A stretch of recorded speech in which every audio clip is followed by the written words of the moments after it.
Reasons white people hate black people is because we cannot tolerate black joy. We cannot tolerate black intelligence. We cannot tolerate black beauty. We cannot tolerate black confidence. We cannot tolerate black camaraderie. We cannot tolerate anything that frees a black person. There's a level of racism that I think hits differently for black people than it does for Asian people or Hispanic people or Middle Eastern people or Native Americans even. Black people. I had my first day today at a new job, and basically, without going too far into it, my job is to schedule care for people that need it. A lot of this job is going through applications for people who want to give care. I learned today, if it is a name that does not sound white, we are to move it to the completed tasks. I have 122 screenshots of people, their names, their phone numbers, and their email addresses, and the reason why they weren't hired directly because of their name. Then I have this. I didn't even make it 1 hour. After I got my heart rate to stop spiking, I went and found the owner like I planned and asked her directly, super calm. She didn't deny any of it. She admitted that it's, fucked up. Black people are being lynched all around the country right now. They are being found hanging from trees in public spaces. They're also going missing. They're also being murdered in lots of other ways as well. And I can assure you there is no debate here. No debate whatsoever. Black people do not hang themselves from trees in public. That is not a debate. That is not the world we live in. Don't even try. Black people are an obsession. The world is obsessed with us. It was never hate. It's always been envy. We need to ask ourselves one thing. Why are some of us racist towards black people? Like, what have they done to you? Like, come on, really. There's definitely something broken inside you, like all those stereotypes or whatever you see in the news, and then you obviously try to associate them with like something worse. Like, why is it that black people are always being criminalized? Why? Hi guys, welcome back to my channel. I hope you are doing great wherever you are watching us from. Every now and then a conversation comes along that forces people to look in the mirror, not because it's comfortable, but because it challenges long-held belief about race, fairness, and the way society treats different groups. The stories we are discussing today range from workplace discrimination to racial profiling and everyday microaggressions. Whether you agree with every conclusion or not, these experiences raises important questions about bias, power, and accountability. Let's dive straight into the video. Don't forget to subscribe to my channel, like and share the video to help the channel out. I'll be back with my commentaries. It's always been envy. It was never hate. We thought it was hate this whole time. They don't hate us. They envy us. They want everything we have. They want to be us. They want our demeanor, our swag, our lingo, our abilities, our intellectuality. They want our brain power. Believe it or not, they've convinced us that black people can't read. Black people usually are the dumber ones in the classroom, whatever the case may be. But honestly, that's not true. And a lot of black people have gone on to believe that. So, when you believe that, you don't even try sometimes. That's a whole nother conversation.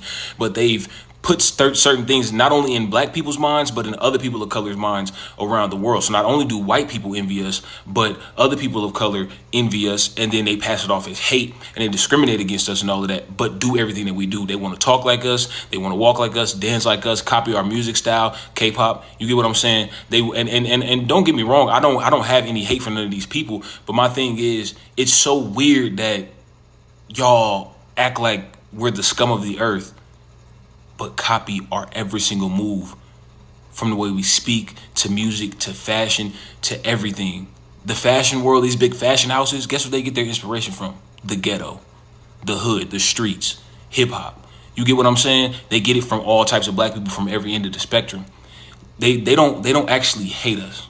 Because when you hate somebody and you feel like you're better than somebody or a group of people, you don't copy what they do. You don't mimic what they do. You get what I'm saying?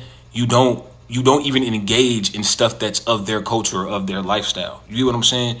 So it's not hate, it's envy. Y'all ever been in school, and especially when you was younger, and kids would be like, I don't like you, or I don't like her because, and they never have a real explanation. They just say because, and then now y'all fighting and y'all beefing in elementary school, middle school for no reason. When really the basis of that is envy. They want something you have. They want to be you. They want to look like you. Whatever the case may be. On a larger scale, that's the rest of the world to black people. And more specifically, I'm gonna be honest. More specifically, black Americans. That may be a whole nother conversation. And don't get me wrong, black Americans obviously get a lot of stuff directly from Africa. I mean, because we're originally from Africa, so our ways we're literally African American. You know what I'm saying? It's African based regardless, right? But you know what? That's a whole other TikTok. The message I want to send to all my fellow black people out there is, if you ever feel the effects of racism and it kind of gets into your head and makes you subconsciously feel like you are less than, or you feel like, damn, I'm hated because I'm black, or me and my people are hated or looked down on, or looked at like we're just the scum of the earth and we're just bad people by nature or something, remember that it's the total opposite. These people worship us. Honestly, they do. They fake like they don't. They pretend like they hate us, but they copy everything we do. They worship us. They want to be us. We lead them. We lead the pack. We lead the trend in everything. You get what I'm saying? So remember to walk with your head high. I'm not trying to get deep in all that, but to be honest, I need y'all to remember to walk with your head high as a black person, because you literally are what everybody wants to be. You get what I'm saying? And the proof is online. The proof is out in the world. The proof is in everyday life. I'm not just making this shit up. They want to be us. So don't let them get in your head and make them think that they think they're better than you. Because they don't think that, they know they're not better than you, but they want you to think that, so you don't know who you are and what you have and what we are as black people. You get what I'm saying? I didn't even make it 1 hour. After I got my heart rate to stop spiking, I went and found the owner like I planned and asked her directly, super calm. She didn't deny any of it. She admitted that it's, fucked up. She apologized. I told her that I don't think this is going to be a good fit because this is not something that I would be willing to participate in. I made sure to keep it professional and not scary, not threatening. So I have a phone call with my guy later this afternoon. I'm gonna go ahead and let him tell me how to proceed. I know that this happens. It's just that I personally have never experienced this type of training. If they have a name that sounds like this or that's jacked up, we don't do it because we have standards. Guess we're going on a journey, and eventually we're gonna say who it is. Reasons white people hate black people is because we cannot tolerate black joy. We cannot tolerate black intelligence. We cannot tolerate black beauty. We cannot tolerate black confidence. We cannot tolerate black camaraderie. We cannot tolerate anything that frees a black person. There's a level of racism that I think hits differently for black people than it does for Asian people or Hispanic people or Middle Eastern people or Native Americans even. Each one of those things that people think regarding other races are different with black people, I think. Because again, we don't like black people to be educated. We don't like them to be successful. We don't want black judges. We don't want anything for black people that doesn't directly affect and entertain us. So we can have a black nanny. We can have a black house cleaner. We can have a black teacher. We can have a black coach. We can have black players. But only for the specific things that we feel comfortable with. I think about all those sweet children that have been killed, murdered, when they go out with their white friends.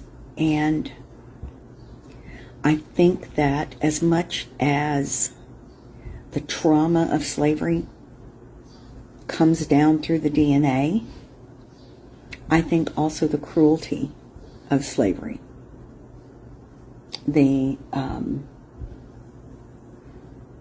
desire to hurt, the desire to steal and kill and humiliate and torment and disappear black people is what comes down through the DNA. I think when you do something like that for long enough and you pass it down for the many years that slavery and enslaved people were in chains,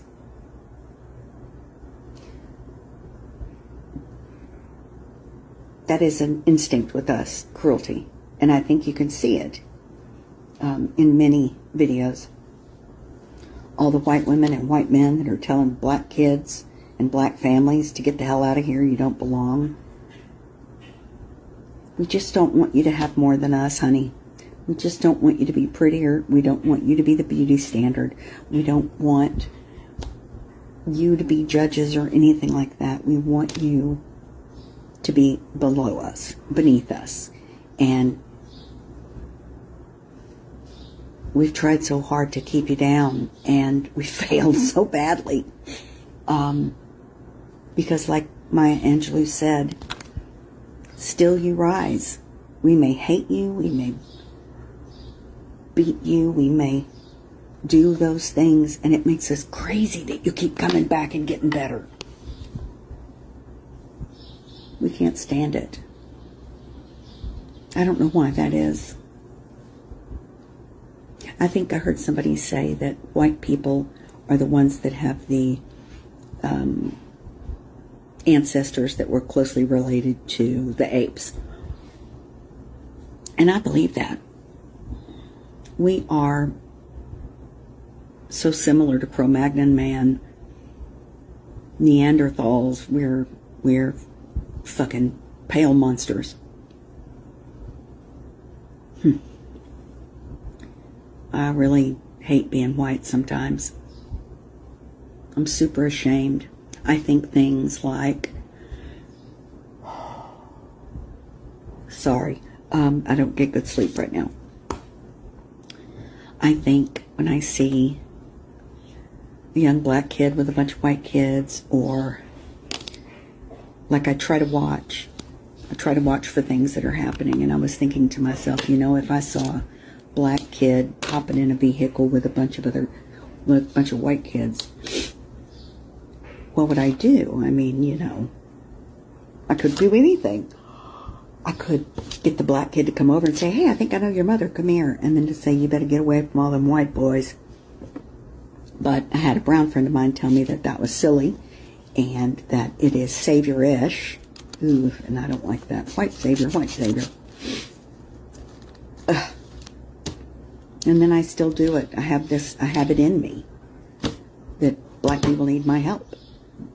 Mexican people need my help. Hispanic people need my help. Maybe they do, maybe they don't. If they do, please forgive me. I'm so sorry. If they do, they'll ask. That's one thing. They'll ask. And I'll know instinctually if I'm out and about and something's happening. I can just pay attention and see if there's a way for me to step to whatever the white person is doing. I don't know. We'll see. I think the cruelty lives in us, and I don't mean it like we don't have a choice. Of course we have a choice, but it comes down as instinct, and unless we work desperately, unless we work very, very, very, very hard, hard for very, very, very many years. We will never be rid of it. We'll never be rid of it anyway. But anyway, that's my thought. This is a story time about how I was discriminated on at work for a long time, and I didn't even realize I was being discriminated until a particular situation happened. So, years back, I worked at the steel mill for a lot of years, and part of my job as a steel mill worker was I had to train people. I was what they call a department leader in my department. And so when they hired new people, my job was to train them on various machines and operations and how to set the machines up to run a product that we were trying to run. So one day the company hired a group of 4 people. One of the guys was put with me so I can train him. So every day, the guy would call me Dan, but I didn't understand why he kept calling me Dan. I would always tell him, no, my name is Damien. And this guy came like right off the gate with calling me Dan. And I never knew why until like a month later. We were sitting in the break room one day. Everybody was eating. So I walked in the break room to sit down to have my lunch. Everybody was already in there eating. So I was always one of the last ones to the break room. So when I walked in the break room, everybody from different departments was in the break room. And I'd be like, what's up to this person? What's up to that person? And the guy that I had trained a month earlier was in another department. And he was like, oh, hey, Dan, how you doing? The few people at his table started laughing. I was like, yo, I've been telling you for a whole month now. My name is not Dan. My name is Damien. And so didn't realize why everybody was laughing. So after the break room, on that same day, we had a 30-minute break. The employee restroom was right outside of the break room. So as break was almost over, I went into the restroom. Another coworker had came into the restroom. After I went in there, he was like, hey, I want to tell you something. And the guy that came in the in the restroom was white. He said, hey, Damien, I want to tell you why that guy keeps calling you Dan. I said, well, why? Because I know I'm not good with names. When I first meet somebody, I don't remember their name until after 3 or 4 times. But I figure after a month of training this guy and working with him, he should know my name is Damien, not Dan.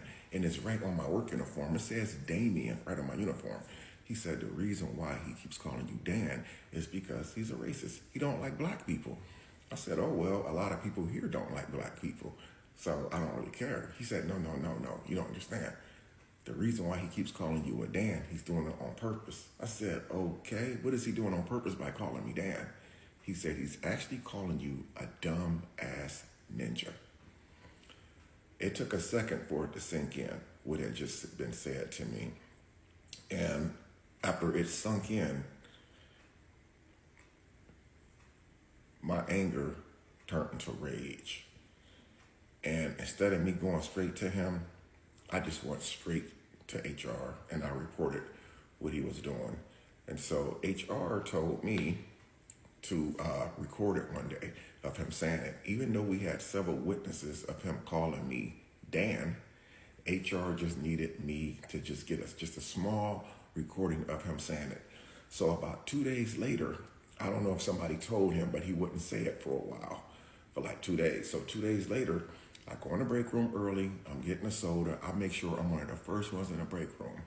And I had my phone in my pocket, in my uniform pocket. I had the phone turned towards me, but the record was on. He walked in and he said, hey, how you doing, Dan? And I looked at him, I said, why do you keep calling me that, man? He was like, I'm sorry, Damien. And he pointed at my shirt like, my fault. I had got him. So I took the recording to HR and I let them listen to the recording, even though I think like 4 people had signed saying that they heard him calling me Dan over and over and over repeatedly. They finally fired his butt. So if you ever in the workplace and you a brother or a sister and some person just keeps calling you Dan, just know he's not making a mistake and mispronouncing your name. He's calling you a dumbass ninja. So be wary of people like that. Discrimination in the workplace, guys, is still real. There it is. Listen, nothing has changed. All the little signs that they put up on the wall talking about discrimination not tolerated, blah, blah, blah. That stuff is a crock, man. Discrimination is still in the workplace. Some companies still tolerate it, but a lot of companies do not tolerate it. So don't be afraid to report somebody who's being funny. The guy ended up being fired and said it was just a joke. He was just joking with me. But The company didn't find it too funny. Neither did a lot of the employees didn't find it funny either. So that's my story time on workplace discrimination. If you have a workplace discrimination, leave me a comment. I'm out. Black people are being lynched all around the country right now. They are being found hanging from trees in public spaces. They're also going missing. They're also being murdered in lots of other ways as well. And I can assure you there is no debate here. No debate whatsoever. Black people do not hang themselves from trees in public. That is not a debate. That is not the world we live in. Don't even try. Now, instead of giving high-level details about all of the people and all of the situations, I recommend, honestly, just leave this video if you feel like it and go to Black creators that are talking about it. They're going to have way better insight on this situation than I am. However, there are things that I can talk about as a white human being on the internet, and that's the privilege that I have when I walk into a room or I enter a situation that Black people simply don't have. And I can use that privilege to support the Black community, and so can you. So if you look like me, let's have a conversation real quick. When I walk into an establishment, I am not immediately judged as somebody who is lesser than, who is going to steal, who is going to harm somebody, who is probably carrying a weapon. That doesn't typically happen, but that does happen with Black people. So I have that privilege of walking into somewhere and people not immediately seeing me as a threat. And when I see somebody assuming a Black person is a threat, I have the ability to physically put myself in that situation in between the two to either de-escalate it or to push that focus onto me rather than them. This can happen in a situation where a police officer is involved and that police officer is kind of being weird, kind of looking at people weird. This can happen in a situation where there are microaggressions, where there's racism, where an establishment is just like, people are following Black people around the grocery store, whatever it is. There's lots of situations that pop up every single day. The second you walk outside, it'll probably happen. You have the ability to physically put yourself in that situation and to, again, either de-escalate or have the escalation moved towards you. The focus is now on you, the person who is probably not going to get harmed or go to jail or get shot dead because they decided to have a confrontation. That situation is a hard reality for Black people all around the country, all around the world. White supremacy is getting worse and worse. And what I mean by that, it's already existed. It's existed for forever. But the openness of white supremacy and racism is astronomically bad right now. And if you have any heart, if you are white and you have the ability to stand up for the Black community, you better fucking do it, because white supremacy is going to keep getting worse. And if it keeps getting normalized because nobody's saying anything or doing anything or redirecting things towards them where it's not a dangerous situation anymore, then Black people are going to keep being found fucking hanging from trees. I don't think white people experience nearly as much joy as Black people do. And I don't believe that the joy they experience is nearly as palpable, as beautiful, and as profound as Black joy. And I think that that is one of the main reasons why they can't stand our asses. It's because despite them setting up society to benefit them the most, they're still miserable. And despite them setting up society to benefit us the least, we still find more joy than they do. And they can't stand it at all. I have been in rooms with the whites celebrating, and their joy is cute, but it's not warm. Compared to us when we are in rooms together celebrating, that room is warm. You can feel the joy in the room with us. And I think they can feel it too, and it pisses them off. They have spent generations after generations trying to beat the joy out of us, and our joy is indestructible. They have spent generations trying to put chains, literally and figuratively, on us to break our joy. And we turn those chains into musical instruments every time. And I think that they can't stand it. Real quick, let me tell y'all about the time I applied for a job and didn't get the job because the wife said, absolutely not, you will not be around my husband. So I applied to be a nanny for a special needs child. That is my specialty. I work with kids with autism, Down syndrome, cerebral palsy, all that type of jazz. Particular job I was applying for was in a home for a family, so not through an agency, not through any type of like contracting. This is something I went and found on my own. I was invited in for an interview, and so I interviewed with the wife. Everything seemed fine with the interview. It was also a trial type of thing to see how you do with the kid, and it was paid. So we had to spend the day with the kid doing activities, interacting, seeing how we respond to each other. That was great because I'm great with kids. Wife is asking me questions, my qualifications, my interests, those things. The husband comes in. He does a double take or whatever. Like, I could notice the attraction, like his attraction towards me. I'm a grown woman. Like, I can kind of tell when somebody is attracted to me. Kind of, not always, but this was very obvious. And then I say it was very obvious because the wife also noticed it. So obviously she didn't say anything at that moment, but we continued doing the interview process with me still with the kid. We're talking. But the thing that was different was the husband then decided to insert himself into the process as well. So he's also asking me questions, also engaging with me, just making himself noticed. The wife is not doing anything like abrupt to like make it known that she doesn't like this, but I'm a woman. I can sense a little bit, but I'm thinking it's more so towards like the husband. Like, I'm not thinking she having ill will towards me. It's just like, I feel like, in that moment I was just like, she's probably gonna have a talk with him when I leave. So the end of the day, I was only there like maybe like 4 hours altogether.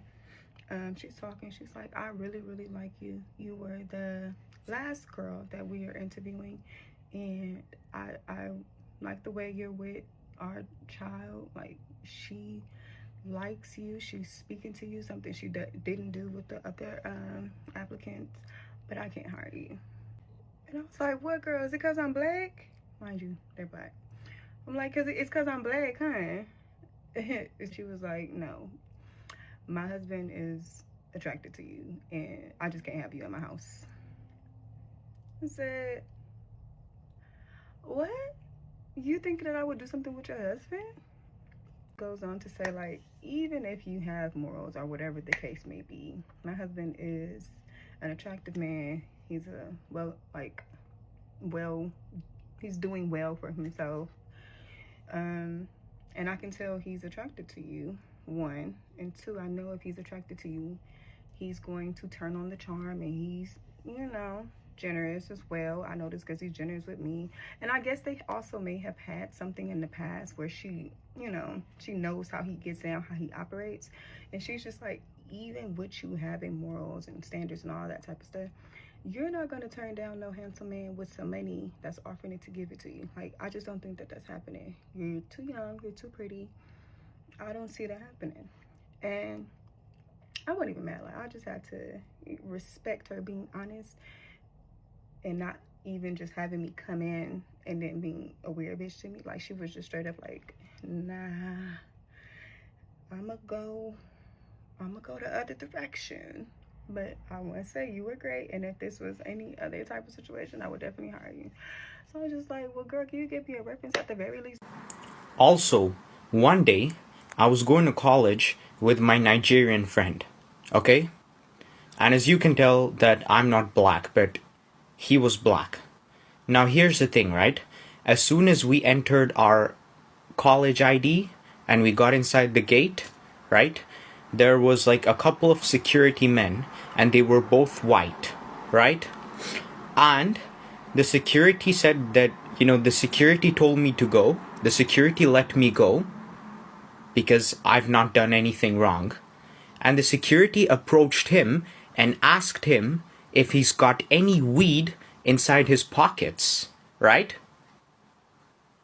And I was like, what the hell did I just observe in front of me, right? And then obviously I went into my classroom, And of course, what happened was the guy came back to me and literally told me he never smokes weed or does any of that shit, right? Yet the security just approached him. Why? Because he's black. Come on, bro. Like the whole justice system, like all this systemic racism that's going on, black people being more likely to be excluded from schools or more likely to be arrested. Come on, bro. Come on. Why are they being seen as less than human? Like, what have they done to you? The problem is, you don't have as much exposure towards black people. And as a person myself, I've had a lot of exposure amongst black people in college, at workplace, and they've been the most helpful human beings that I've ever, like, met so far. They've been the most helpful, always checking out on your well-being. Like, I've never ever noticed a single part of them having this attitude of, oh, I don't give a shit, or, having a different sort of tone of energy, seeing another person of color like me appearing in front of them. No.